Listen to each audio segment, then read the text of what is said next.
Smart city സ്ഥലം ഏറ്റെടുക്കുകയാണ് സർക്കാർ ലക്ഷ്യമെന്ന് മുഖ്യമന്ത്രി പിണറായി വിജയൻ. വിദഗ്ധ സമിതി ഭാവി കാര്യങ്ങൾ തീരുമാനിക്കും. വിശദമായ ചർച്ചയ്ക്ക് ശേഷമാണ് ടികോമിനെ ഒഴിവാക്കിയത്. ടികോമിന് കൊടുക്കുന്നത് നഷ്ടപരിഹാരമല്ല, ആർക്കും സർക്കാർ ഭൂമി പതിച്ചു നൽകിയിട്ടില്ലെന്നും മുഖ്യമന്ത്രി വ്യക്തമാക്കി. സ്മാർട്ട് സിറ്റി എന്നതുകൊണ്ട് നമ്മൾ ഉദ്ദേശിച്ച ചില കാര്യങ്ങളുണ്ടായിരുന്നു.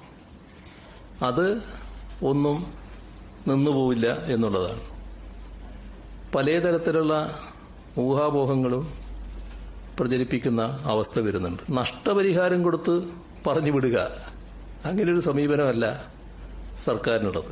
ഇവിടെ നമ്മൾ ഉദ്ദേശിച്ചിട്ടുള്ളത് ഈ സ്ഥലം നമ്മൾ ഏറ്റെടുക്കാനാണ്. ടികോം അവർ വാങ്ങിയ ഓഹരി വില അതാണ് സാധാരണക്ക് മടക്കി കൊടുക്കേണ്ടി വരിക. അത് നഷ്ടപരിഹാരമല്ല.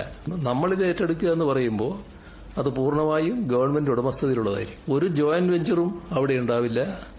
ഒരു കൂട്ടർക്കും ഇത് പതിച്ചു കൊടുക്കാൻ ഉദ്ദേശിക്കുന്നില്ല. ഇവര് പോയി വേറൊരു കൂട്ടർ ആ സ്ഥാനത്ത് വന്നിരിക്കുക എന്നുള്ളത് ഉദ്ദേശിക്കുന്ന കാര്യമല്ല.